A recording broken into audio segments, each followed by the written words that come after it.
What's up, everybody? Welcome back to the gaming channel. My name is AJ Gales. How are you all doing? We're wrapping up E3 here on the channel.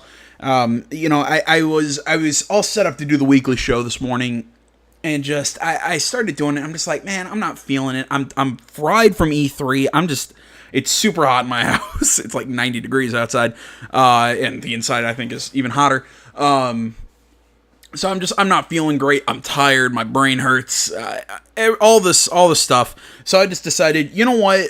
I'm just gonna do some videos of some interviews that Samori Roden, thank you for sending me, because I really like what he sent me. I think these are interesting interviews and gameplay to show. I wanted to show some Hitman gameplay. If anybody can find it, not through IGN. Send it to me, because the IGN one has no sound for some reason. Either way, what I have planned for this video, at least, is Resident Evil 2, and then we're going to completely tonally shift and then look at Captain Spirit from Don't Nod. That's the plan for this one. I want to kind of keep this one fun. I don't know. I just have a massive interest in Resident Evil 2, that they're going back to that third-person, over-the-shoulder sort of survival action sort of game, kind of like RE4, which was my personal favorite. And then Captain Spirit just really interests me, especially because it's going to be in the Life is Strange universe. The choices we make in Captain Spirit will affect Life is Strange 2, whenever the hell that comes out. Still hoping that it's a direct sequel from Life is Strange 1. I don't know how they do that, but I just want to see Max and Chloe again after you make the correct decision to save Chloe and let Arcadia Bay get destroyed. Yes, that is the correct ending. Sorry, I'm such a nerd. I really like Life is Strange. Sue me. I really should plan out these intros better, because I will tangent. But that's the plan for this one. Tomorrow sometime tomorrow, I'm going to be doing Life is Strange, or not Life is Strange, The Last of Us Part 2 interview, and Hideo Kojima talking about Death Stranding. So I have those two planned. I also have some articles about The Last of Us Part 2 and Cyberpunk 2077 that I might also talk about. But I feel like this is just better than doing a lot of the other general news coming out of E3. Because a lot of the stuff coming out of E3, there's A, so much, and B, so much of it is like really small. Oh, does the director for Kingdom Hearts 3, is this the end of Sora's story? And he doesn't even really answer the question. So a lot of these articles just really have no meat to them, but I feel bad not talking about them, so I just kind of decided forego everything and hop straight into this. Links to these videos will be in the description, as well as timestamps. I've talked long enough. Sorry this intro was so freaking long. Let's hop into this. Well, if you watched PlayStation Showcase last night, you might recognize this little friend here. It was from the Resident Evil 2 trailer, which debuted last night, and we've got some fine folks from Capcom right here and right now to give us a live gameplay demo. Let's check it out. Gentlemen, welcome. Thank you so much, man. Thanks for having us. That was an epic announcement last night at the showcase, and I mean, how long have you guys kind of been guarding this secret? I mean, so we actually, we're teasing that this title was going to be in development about 3 years ago, August 2015. Yeah. But literally when we showed that off, it was a PowerPoint presentation, a stack of papers. That's literally what the game was. So it did take us some time, but we're finally here and super happy to have it here at PlayStation. So. Well, I'm a huge personal fan of the Resident Evil series. I played all of Resident Evil 7 in VR for hours at a time. You brave son of a bitch. Resident Evil 2 is also a favorite of mine in the series. It's the only game that ever got me to skip school. Don't do that, kids. Because I wanted to buy it on day one. So I actually left school and went to the local retailer to pick it up. But I can't advise that. But I say we get right to gameplay, because I know this is a big deal. I'm really excited to see what you guys are up to. For sure. Check it out. All right. Yeah, we're going to have our producer, Yoshiaki Hirabayashi, and Yoshi Kondo with us today. Hi. Thanks again for coming. Nice to meet you guys. So let's jump right in. All right. Okay. Firing up Resident Evil 2 here. Got quite a crowd here at the PlayStation E3 booth. So here you can see, again, Resident Evil 2 is very near and dear to tons of people's hearts. And just this first shot of the Raccoon City Police Department, like the huge open foyer, like tons of nostalgia just hit you. It's pretty crazy. Not everything is exactly where you remember it, but that's kind of intentional, because this game isn't just a remake.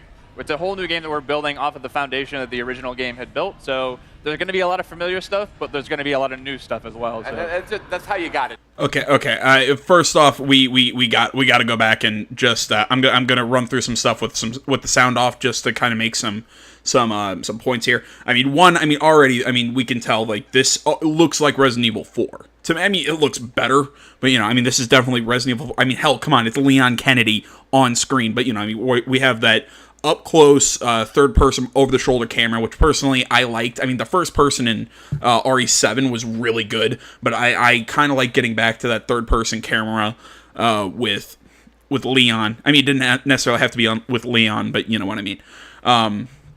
Next thing, obviously the typewriter's back. That's the save point. He did also say, and I think this is interesting. I'm sorry, I'm getting on a tangent here, but that this isn't a shot-for-shot remake. This is a kind of a retelling of RE2. So I think this is kind of replacing the old RE2, which is good for some people like me who never played the original Resident Evil 2.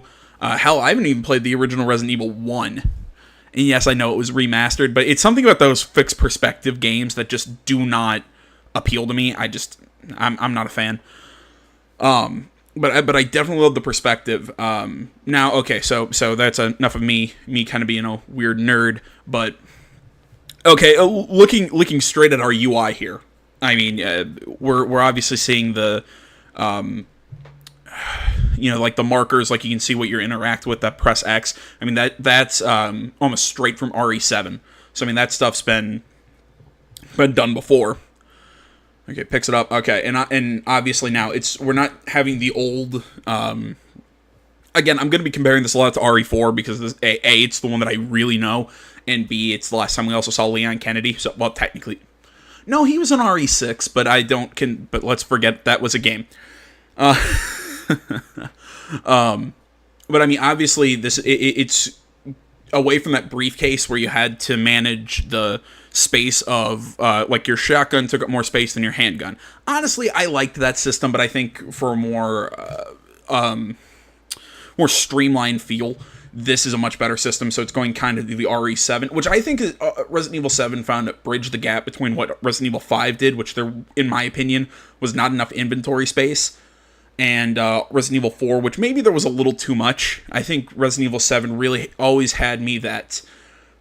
I always felt in Resident Evil 7 that resources were at a premium, so I was always afraid to use that last bullet or that last healing spray. I'm like, ooh, do I heal myself now when I'm really not that hurt, but I need to open up the inventory for this really important item? So it's always that kind of risk reward. What do you choose to do? What item do you choose to forsake to pick up this other item? So I think this is a good move. As far as the inventory system goes. Okay, so walks over. The storage system again, straight. This is Resident Evil 7 to a T, and back again. Typewriter back in there, and I'll turn the sound back on. Oh crap! I apologize for that, everybody. I hit the wrong button. All right, now let's keep going. That's how you got to do it, right? It's been close to 20 years, hasn't it? Yep. Right. This game alone, 20 years. Wow. Does it make you feel old, Sid? I feel old when I know. That makes me feel a little old. David, Marvin, you there? I found a way out. It's in here. So did you actually go back and rewatch the original and then like frame by frame decide what you wanted to keep in and what you wanted to update? Definitely, yeah. Some of them were like are pretty faithful to the originals, but something like this back in the day on PlayStation, that it was the graphic power is not quite the level of PS4 or PS4 Pro just yet. A lot of the characters jumping around, fully voiced stuff. It's a little bit more crude, but definitely classic. But some stuff is new, but some of the originals are there as well. So a big change here is the fact that we're really playing the game. We're Leon Kennedy. And when I think of Leon Kennedy, I think of Resident Evil 2, but I also think of Resident Evil 4. Yes. And you guys have opted for more of a Resident Evil 4 approach to the controls. So yep. Tell me a little bit about that. Definitely. So the over-the-shoulder thing, we know it's the original game with the fixed camera in the corner. That's very, again, near and dear to people's hearts. But with the over-the-shoulder camera, we're building a new game. This isn't a remake of the original. It is a full new game that we really want to push. And the idea of having over-the-shoulder, the pinpoint accuracy of really trying to take down zombies, it felt better for this experience. So that's where we went through. So. I don't want to put words in the dev team's mouth, but I also think that fixed camera perspective, while it is near and dear to people's hearts, I think that was a sign of the times. I think that was a that was a limitation done by the technology at the time. So I think nowadays that fixed camera perspective wouldn't look. I don't want to say the game wouldn't look this good in that fixed camera perspective, but I don't think that it would. We wouldn't be able to experience it to the maximum possibility, like the maximum potential. It would still look like this, but it would look far away. We don't actually get up close with everything. And like they said, especially for games like these, I like the tight over the shoulder. Me personally, this is again me opinion. That of really kind of pinpointing your shots, just because I don't want to completely waste a whole bunch of ammo shooting into a wall because I can't line up left-right because I'm in a corner. Like I said, I understand that some people like that's iconic in a lot of ways, but at the same time, we have to remember that I think that was a sign of the times because that's what they could do technically, and now we've pushed beyond that in this industry. So I think that's another thing to kind of keep in mind here. But the big difference is it's less elements compared to the Resident Evil 4. This is more, like a Metroidvania style, survival horror, classic gameplay. So we actually try to keep the original, gameplay feel from the original.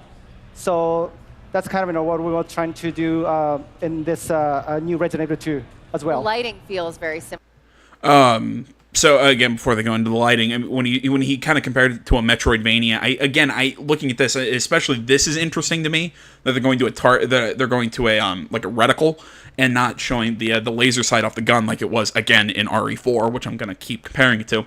That's an interesting. Again, they're keeping that from 7, and I like how he said, we're not. This isn't a third person shooter. This is more of a Metroidvania style game. Again, like he said, in the vein of 2, but even 7 I think was a lot more Metroidvania than like RE4, RE5 was, and definitely way more than RE6 was. But RE6, let's be honest, that was a third-person shooter through and through, while 4 was definitely a survival horror game with third-person shooter elements. 5 was kind of a halfway between that, and then 6 was just a third-person shooter, all out and out. So 7, I think, brought back that Metroidvania sort of style, where, there's here's this map, and there's areas that you can't go into till you either get this skill or get this item, and then you can go into these areas with backtracking and whatnot. So I'm going to assume that's what we're going to be seeing in this game. Back on more the main topic. So I think that's kind of what they're getting at with this. And again, I find this interesting. They mentioned pinpoint targeting with your bullets and whatnot, and then by the way, we're giving you a reticle and not a laser point. Similar too. Yes. Yep. Yeah, definitely one other thing is so to make it people always see the over the shoulder first person, think of just you're going to be running up the walls and doing backflips and things like that. It is definitely not like that at all. The zombies in this game are tough, and not just if you see 1 or 2 or 3, I got to look out. If you see one in a hallway and you can't get by them, you have to you fear for your life type thing, because you're probably going to die. So you really got to be careful with your ammo. And to confirm, these are zombies a la Resident Evil 2, Yes. not Las Plagas. So these are your T-virus zombies. Right. Just had to settle that one. Oh. So Leon here is trying to save one of the fellow RPD officers.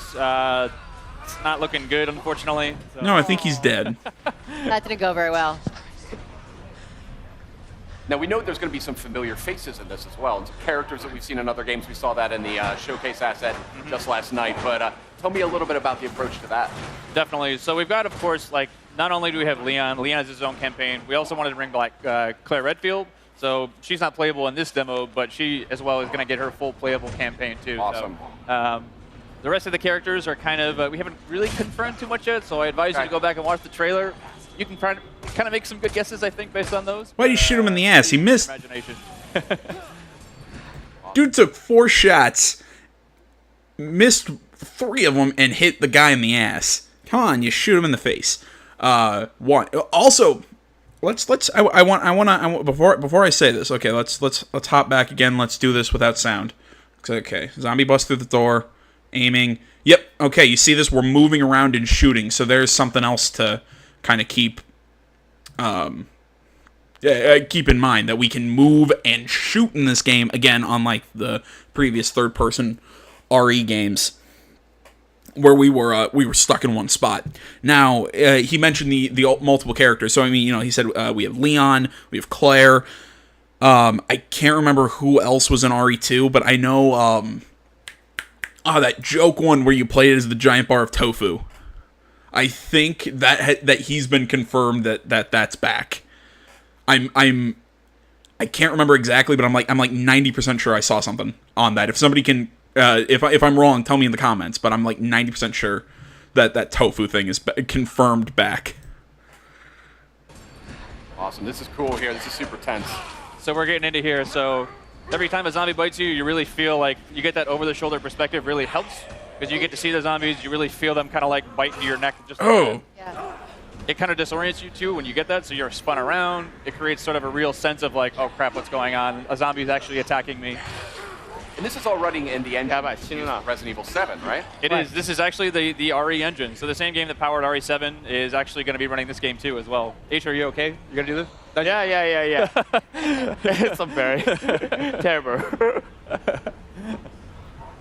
So again, like they are no joke. Like you get bit once or twice, and it's almost done. So. Oh, really? Okay. Yeah. Look at this, like restroom. We added the restroom.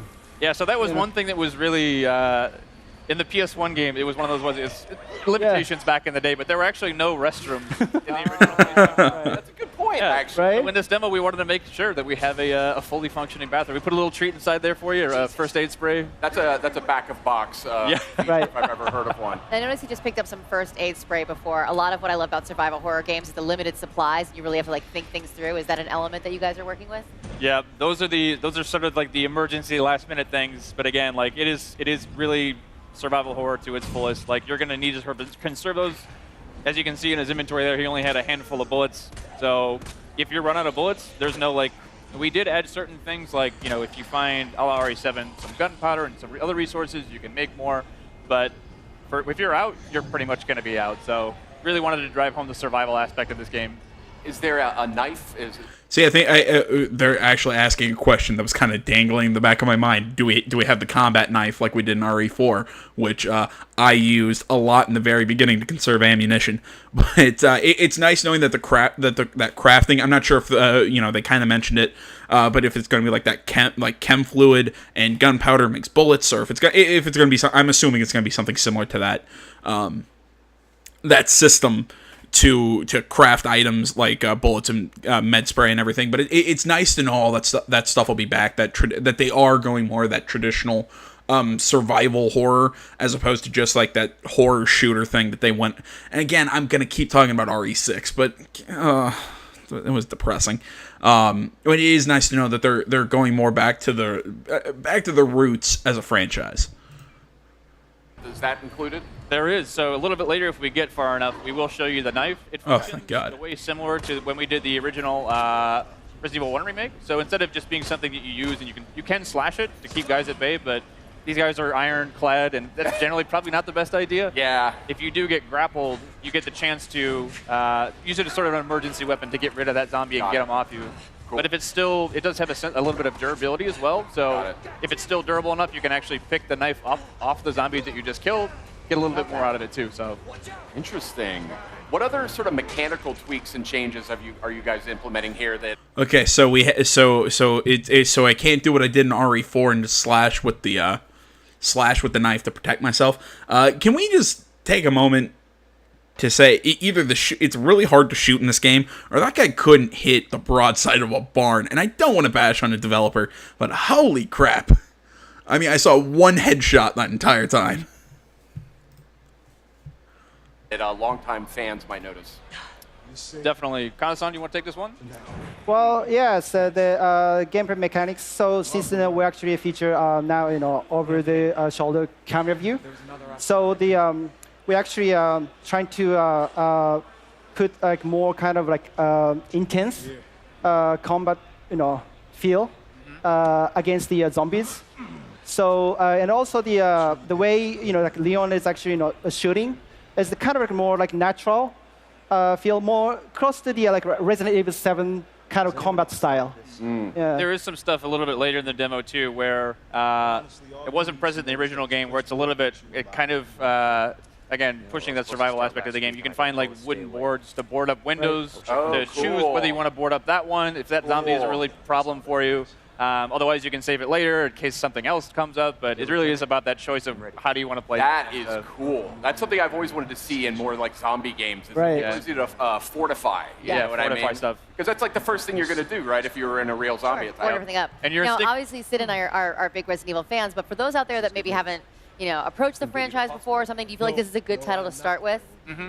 Definitely. I mean, this is almost the like Resident Evil 2 is obviously the second game in the franchise, but really is sort of the genesis of where a lot of the groundswell around the brand came up. So again, if you haven't played this title before, the story is about Raccoon City is a Midwestern town. A mysterious outbreak hits. Zombies are everywhere. It's Leon, the guy with the RPG vest on here. It's his first day on the job as a cop, and he's basically coming to work, and what happened? There's zombies everywhere. He's finding his comrades or basically going through hell.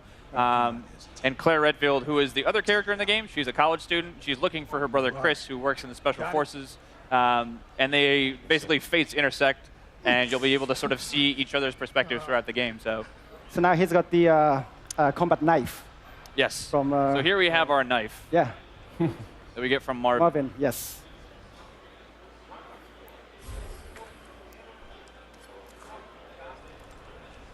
There you go, kind of like the classic slash.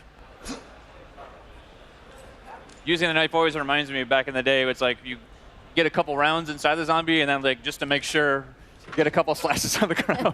Because half the time they'll come up and just like grab you as you walk by.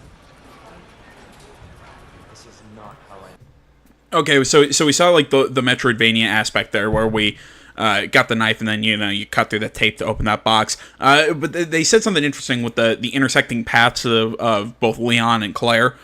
Excuse me. So I'm gonna guess this game. They're really trying to amp up that replayability, that you play it once as one character and then once as the other to see the other side of the story. I haven't played the original RE2, so I'm not sure how much originally their stories kind of intersected and affected each other.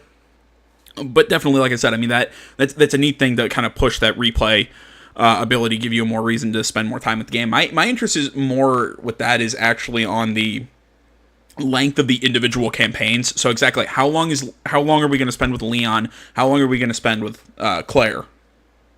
That's more my question. Like, are these going to be two like kind of bite-sized campaigns that I can finish in a couple of sittings, or is it, well, or are they like I'm trying to think? Am I looking at like 6-7 hours for each, or 10-11, or 15 to 20?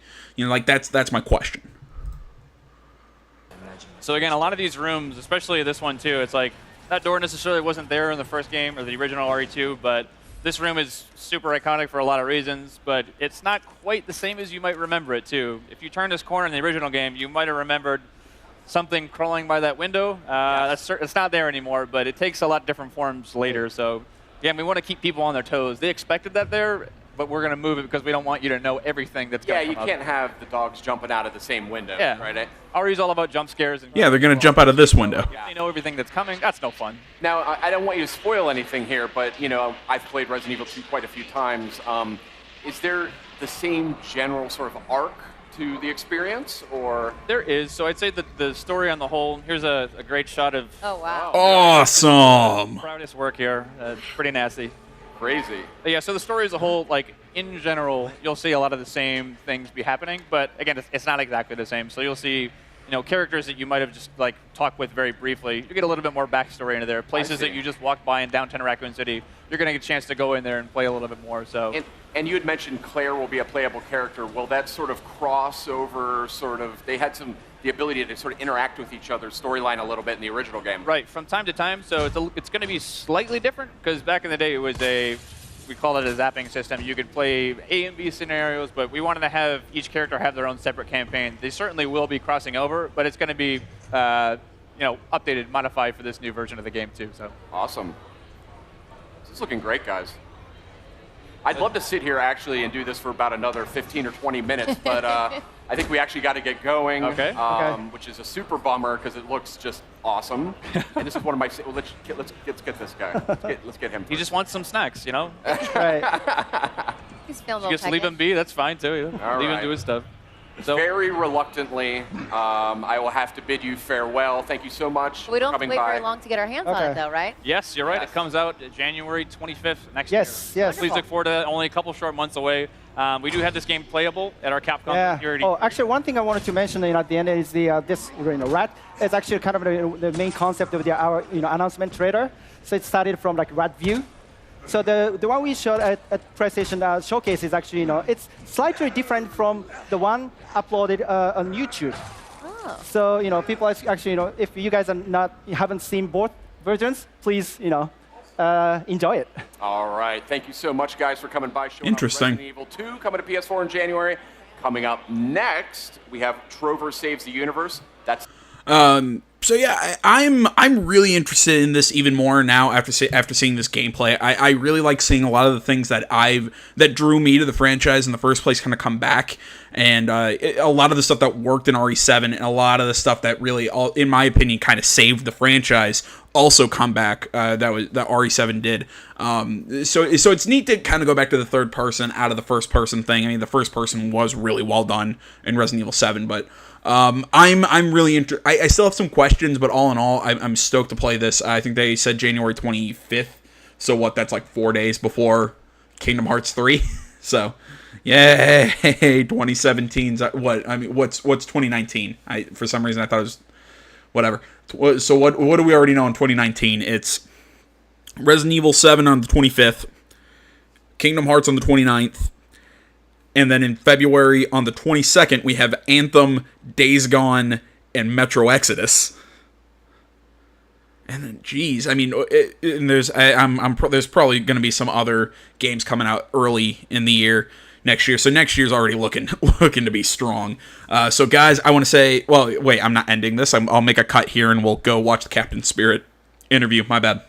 All right, guys, we're getting ready to watch the Awesome Adventures of Captain Spirit interview. I'm sorry, I'm still laughing at reading the comments. I mean, I'd say they're a little spicy. I mean, I thought they were pretty funny, but no, it's mostly people. There were people who didn't like Life is Strange a lot for the political leanings of a lot of the developers, and B, of the game itself really did have a bent. That is pretty obvious. Honestly, I didn't care. I still enjoyed the story and the characters and everything. My problems with it were the fact that A, the writing was kind of crappy at times, and B, the performances were stiff as a freaking board, especially in the earlier episodes. I think a lot of that stuff got fixed in Before the Storm, yet also it kind of makes me sad, though, that was done by a totally different company. That was done by Deck 9 and not... Don't nod. Why couldn't I? I'm sorry. It's like a bajillion degrees in here. I'm sweating my ass off. What was I talking about? Sorry. Oh, yeah, the comments. Follow the link in the description to this video if you want to see them. Friggin' hilarious. I think my favorite one was the guy who said, "Oh, great, now I finally know what it's like to have a dad." I laughed for about a good 2-3 minutes on that. That was awesome. That was horrible, but it's so funny. To PlayStation Live from E3. I'm joined once again by my good co-host Holly here. Is her And dress like Michelle made of a Bowman robe? is gonna tell us all about the awesome adventures I don't know. of Captain Spirit. Thank you for being with us. She's wearing that in the RE2 thing, too. I It's know I can speak for weird both to Holly me. and I and say we're a huge Life is Strange fans. So anything else you're going to give us in this universe, I'm on board. So tell us a little bit about how this game got started. Over the past 2 years, after the release of Life is Strange 1, we've been working on Life is Strange 2 with Square Enix. And we're here today to talk about the awesome adventure of Captain Spirit, which is a self-contained story that takes place within the Life is Strange 2 setting, universe, and timeline. So the awesome adventures of Captain Spirit is a free narrative experience. It's completely free. The players can download it for free. And it's really a full story that takes place within the universe. And when the players will play Captain Spirit, they can discover hints and secrets to what Life is Strange 2 will be. So it will be really the first entry point for the players to the world of Life is Strange 2. And we're extremely excited that we're able to give this experience for free to everybody, because for us as creators, we still want people to play our games, basically. So when you have something like that that is free, it means that more players will be able to experience it, and hopefully they will get in love with the characters and the setting and might want to experience more. Well, the lead character, Chris, I mean, how can you not fall in love with him? This little kid's obsessed with superheroes. He has this incredible imagination and is able to bring all these things to life, and his alter ego of Captain Spirit. Yeah, you're playing as Chris, who is almost 10 years old. He's quite lonely, but with a kid with a very vivid imagination. And he likes to pretend he's a superhero, Captain Spirit. So basically, Captain Spirit is about a Saturday morning in the life of Chris, where around Christmas, where you can basically do whatever you want. For example, play with your toys, try to help your dad with things to do in the house, go outside in the garden, go to your treehouse, and also, of course, go to some imaginary worlds to fight monsters or to discover secrets for Captain Spirit. I mean, if you haven't been able to play Life is Strange up until now, you're missing out anyway. Go. But is this a great place for someone to start again? Because for a lot of people, they haven't got enough time or they feel too late. Can they start here? So it's completely standalone. So if you didn't play Life is Strange, you can play Captain Spirit. If you play Captain Spirit, it will be a full story. So it will have an ending within Captain Spirit. But of course, there is a lot of links and secrets to Life is Strange 1 and to Life is Strange 2. Which us too will try and discover, I'm sure. Now, the game is actually a rather short amount of gameplay, but there's a... What was it? This is something I said during the E3 presentation, or when we really first saw Captain Spirit. Which my thing with this is, I mean, they were talking about how they like the fact that it's, we're playing as this kid. I almost am. I'm a little. How to put this? I think capturing that sort of young childhood wonder is a little. I feel like that's harder to do, and it's so weird coming from me, because I'm a big kid. Like, I love playing. Well, I mean, I love playing pretend. I use air quotes because I love video games. Like I've said this for years. Video games, while yes, are a phenomenal art form and their storytelling techniques, and they're just up there with movies and television and all these other media forms. They're also the greatest toy in the world, and we could just be big kids. And which is also why I have this channel. I absolutely love talking about this stuff. I love playing this stuff. Yada, yada, yada. But I feel like doing this as like playing as a child, where not like Tale of Two Sons or certain other games that are more like platformers or action games. This is a true narrative experience where we get into the shoes of this character. I just have a feeling that, because I think a lot of people, he said this kid's 10. I mean, I'm 14, or about to be 10. I'm pretty much 14, 15 years removed from this kid. I'm 24. So I think that that's harder to kind of remember and to kind of grasp onto. Now, with Life is Strange, I think it was a little easier, because you're dealing with 16, 17, 18-year-olds. You're dealing with that high school, that teenager. And me as a young adult, I got young adult, again, I'll use quotes. Like I said, I'm 24. I'm not so far removed from that. Plus, I think I honestly don't remember my life at 10. I remember my life in high school. I hated it, and it sucked, and there's a whole lot of stuff with my ex-girlfriend. Now I'm depressed, but I remember high school a lot more than I remember being 10. So it's kind of easy to put myself in those shoes of the characters of Life is Strange, rather than being a 10-year-old kid. So I would actually argue that this is actually a little bit more of a challenge than something like Life is Strange. So we have to bring that wonder and that fun of being a child and being this kind of goofy, imaginative kid, while at the same time having it be serious and very heartfelt, and really kind of connect with this kid. So I mean, we saw stuff in the trailer, like with him and his dad. You know, his dad was drinking, so I'm gonna guess that he's a single dad. He's kind of hard on it. He's kind of having some hard times. I'm probably gonna guess that, you know, he's like he keeps like weird hours. So I don't know why I'm thinking like he's like a factory worker or something, but for some reason that's what's going through my head. But you know, he's kind of got kind of a tough life. He's trying to watch this kid who's a little odd, who's maybe not making friends as easily as he does. Like he said, like you hear in the trailer, oh well, I'm picked last for every team. Although I think it's kind of explanatory when he tries to shoot at that little basketball hoop and misses it by about 3 feet. So it's really kind of connecting with that in a way that I think older players can not only connect with, but really feel for, and really kind of become that age again and feel like what it's like to explore with your imagination. And honestly, in our world, I think that really we're kind of beaten down. That part of us is really kind of taken away. I never really had it. I'm not a very imaginative person. That's why I like video games, because I can kind of get into a character that's kind of already set up. But it's also doing this in a way that's not hokey and that's not really just very played out and obvious. I'm interested to see how they do this and how they pull us into the character of Chris and all this. So I think the fact that it's a young child is actually a challenge for the developers, not a, oh, this is so interesting, this is something that we never get to do. I think this is actually a really big challenge. And I think this is, if they can do it, kudos to them. If they can't, I think that they're doing themselves a disservice, especially leading into Life is Strange 2. From a more standpoint in momentum leading into their larger game.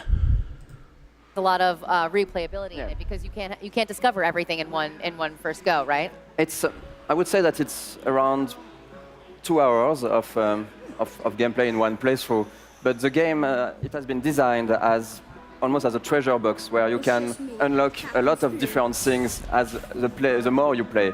So there will be definitely the need to have several playthroughs to see everything, and we hope that the community and the players will also share their findings online on the social networks, because there is a notion of timeline. So definitely as you advance with Chris in his Saturday morning, you cannot see everything.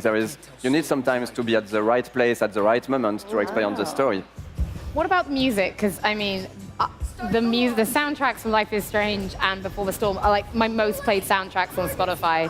What are you doing with the music on this one? Because you're incorporating the music in like almost like a new way. Music is extremely important in our games. Working with Raoul Barbez, the other creative director, music is really important for him and for us. And so we are really happy in Captain Spirit to have one song from Sufjan Stevens, Death with Dignity, that you will discover and hear a lot through the experience. The lyrics have a lot of meaning linked to Chris's story. And there are also 2 other songs that you will discover while playing. And I think that what's important for us with this experience is that we are talking about how imagination can be a refuge for day-to-day life. It's basically this blend of Chris as a lonely kid, has of course some issues in life, but he's using the power of imagination to get away from it and to transform some mundane experience into great adventures. Yeah, we see a little bit in the trailer that maybe his dad is not going to win Dad of the Year anytime soon. So I can see why, escapism would be a really easy theme to follow with that.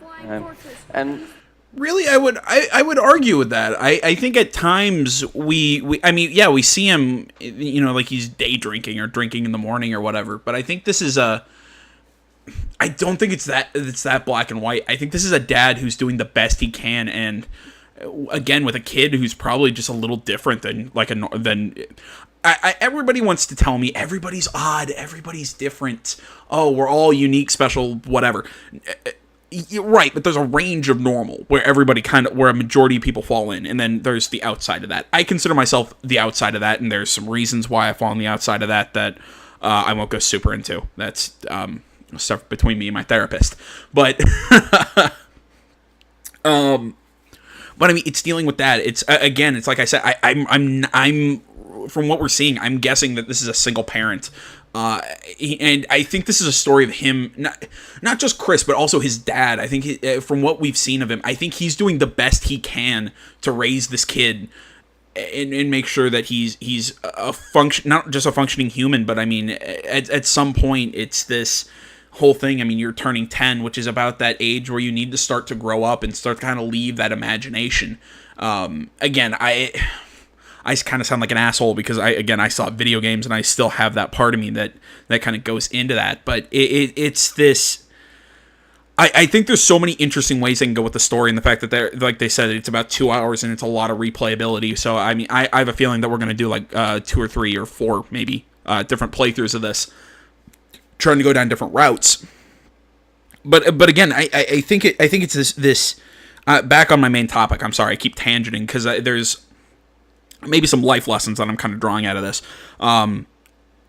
I think this is a story about a dad doing the best he can given his situation. I think this is, you say, oh, well, he's kind of a shitty parent at certain points of it, but at other points, you're seeing him high-five the kid, you're seeing him talk to him, you're seeing them interact, and you can see that this guy loves this kid, and that, like I said, he's doing the best he can in a situation that he's been put. I think there's something interesting, and there's something real, and there's something very, very. I think this word gets overused a lot, but I think there's something very visceral about that. Very, very, very, very true to the human condition and human spirit within that. And again, that's the same as that we did for the first Life is Strange. It's also a way to talk sometimes with also darker subjects, more social themes.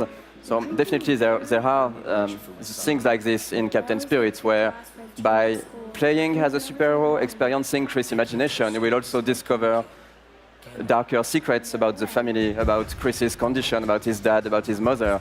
And it's also a reflection of those day-to-day issues, but looked through the prism of a kid and his imagination. Yeah. Now, I know you talked about it as being like a scavenger hunt. Are there a certain list of tasks that you'll have to complete throughout the game? So you are not forced to do anything. There is a lot of... That's such a good thing for a kid. Like, yeah, you don't got to do anything exactly. if you don't want to. It's really, it's really more of how do you experience your Saturday morning as Chris. But there is definitely a list of tasks that Chris, as a kid, would love to do, like find a secret treasure in his garden, explore a lonely planet as Captain Spirit, defeat some of his enemies. But you're not forced to do those. You can definitely try to do this, try to find all those secrets, and while you do so, you will experience more of the story and the characters. That's very cool. What about how it connects? Because I've been reading online that this is somehow the ending for this will affect Life is Strange 2. So yeah, not only the ending, but some of the choice you will make in Captain Spirit will carry over Life is Strange 2. So you will have to see how, but there will be moments in Life is Strange 2 where things you did in Captain Spirit will have consequences. No pressure. Yeah, no pressure. No pressure. Because you won't find out what you've made, where it's all gone wrong until it's too late. Exactly. Really What lessons? Well, I mean, the real question there is, is Chris going, or is it this kid grown up? Is that what Life is Strange 2 is? Does it have something to do with his imagination, like Max's rewind power in the first game? And also, I mean, when we see like the logo in the world of Life is Strange, it's showing the Life is Strange logo, but still with the picture over the Polaroid over the eye, and that's kind of Max's thing with her being a photographer. So I still kind of question, is Life is Strange 2 going to be more of a direct sequel where maybe this Chris kid is going to be a character, or in this area is where this game takes place, but you're still with Max and Chloe and all this stuff. Sorry, I'm tangenting here. Back onto my main point. I'm sorry. But again, this does leave open the question. I mean, is Chris the main character of Life is Strange 2? Exactly how does this all affect everything in the Life is Strange universe. I mean, maybe his dad's more of the actual effect of Life is Strange 2, and Chris isn't. I'm extremely curious to see how this is, and even how big these. I have a moth swarming me right now. Even how big these choices and these and these things that we do in this game. I'm so curious to see how big of an effect they have on Life is Strange 2. Is it just like little, like, oh, this happened over here, or is this like really big important things that I had to do in Captain Spirit that will unlock maybe a special scene or something in Life is Strange 2? Like, I'm really curious about that. And obviously, we probably won't see it till we play it. Learn that you guys carried over into doing Captain Spirit. I think that what surprised us the most with Life is Strange was how deeply the players could relate with the characters. So we really tried to work our new characters with the same care and the same passion to try to really create new relatable characters that a lot of people could relate with. And I think that, we've all been kids, and hopefully there is a lot of things in Chris's life that most of the players can somehow relate to and think that, oh, maybe this was me at a point in my life. I think we've... I was never allowed to play with a lighter like that when I was a kid. Sorry, I'm an asshole. I had a thought, went in my head and out of my head. I don't think it was super important. We've all done that with our toys and trying to make them come to life. I mean, that was the most fun. That's why I like video games as well. You're probably going to change Now, I mean, I'm absolutely in love with like characters you played, like Chloe and Max. But what was it like sitting down and being like, right, no more high school, no more teenage girls. Exactly. We're trying something different. Was everyone a bit like, oh, I'm not sure how to write anything else? Very good question. It's a quite complicated process because when we finished Life is Strange 1, we knew that it was for us a full story. We had the story of Max and Chloe that we deeply love, but it was the story we wanted to tell and the different themes we wanted to explore within Life is Strange 1. And we really wanted for the next games to look at other themes, other type of characters, so we could also extend the social themes we are talking about to not just keep everything in high school. And at a point when we were working on the bigger story of Life is Strange 2, we had this character that you will see what happened in Life is Strange 2, but we had this character that we thought would be also a great character for a smaller, short, self-contained story.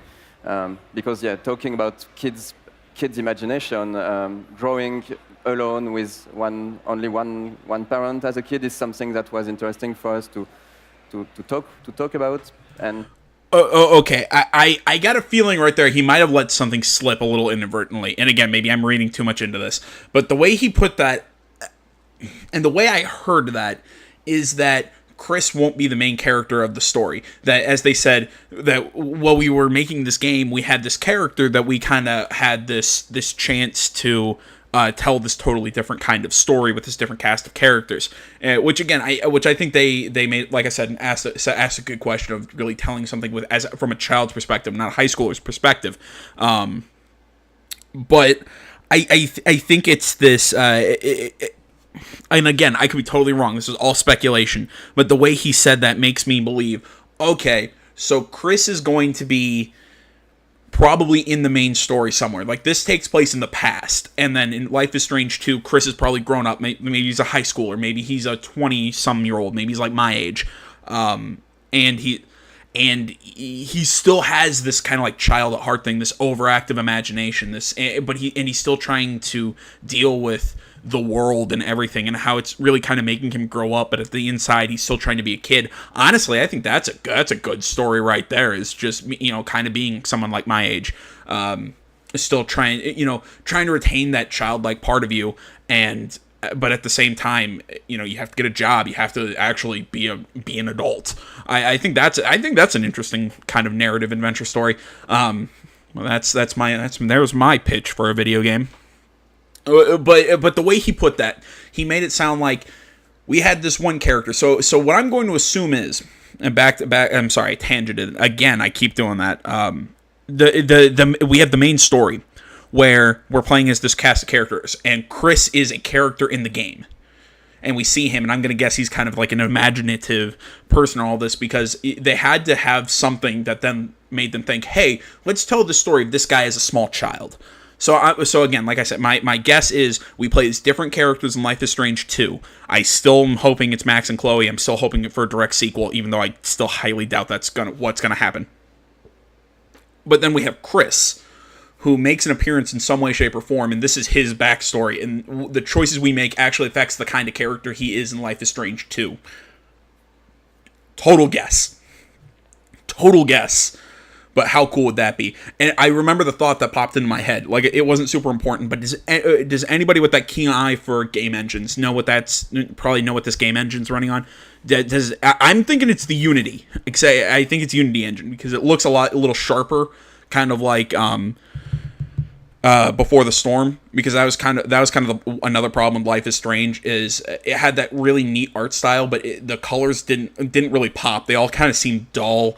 And now, in the textures and everything just didn't come out at you like it did in the Unity engine. But also, granted, Life is Strange ran on the Unreal 2. So, but like I said, anybody who can tell me what engine this is running on, super credit to you for having that eye for detail. I'm gonna guess it's running on the Unity, but that's my opinion.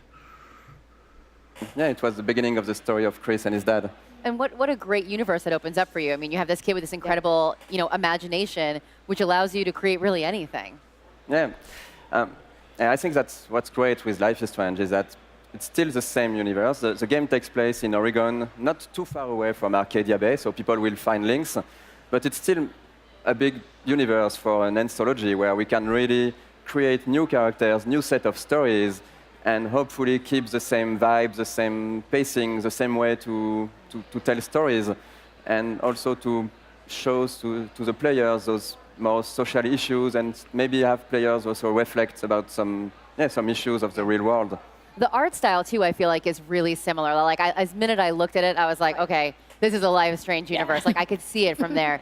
Did you guys really think about how you were going to start with, like, the painting and, like, the 3D aspect of everything? So we did upgrade the engine, so we really tried to upgrade the technology. We switched from Unreal Engine 3 to Unreal Engine 4. Oh, okay. We tried to upgrade a bit of everything, so we have more definition. Really? Life is Strange ran on Unreal 4? New animations. Or Unreal 3? I thought it ran on Unreal 2. But we still wanted the artistic vision to stay the same, to still look like some hand-painted cartoon or something like that. So it was a balance to find between how far would we push the realism of the technology, and how could we still keep the core feeling of the game, of the visuals. Wonderful.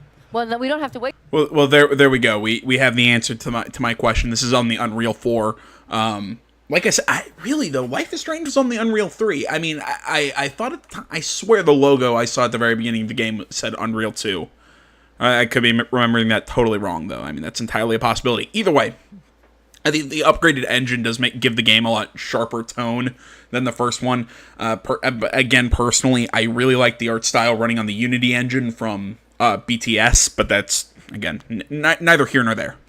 Way too long to actually play it, right? June 26th? Yeah, June 26th, so June 26th? Completely for free. So Completely for free. You hear it, guys? Free. There's nothing to lose. You got to try and play it. Well, sadly, we didn't manage to. We were hoping we might be able to get you to slip up and tell us something about Life is Strange 2, but we didn't. We didn't achieve that today. So I cannot, very tight-lipped. I cannot say anything about Life is Strange 2, but you will hear about it in the coming months. So it won't be that long.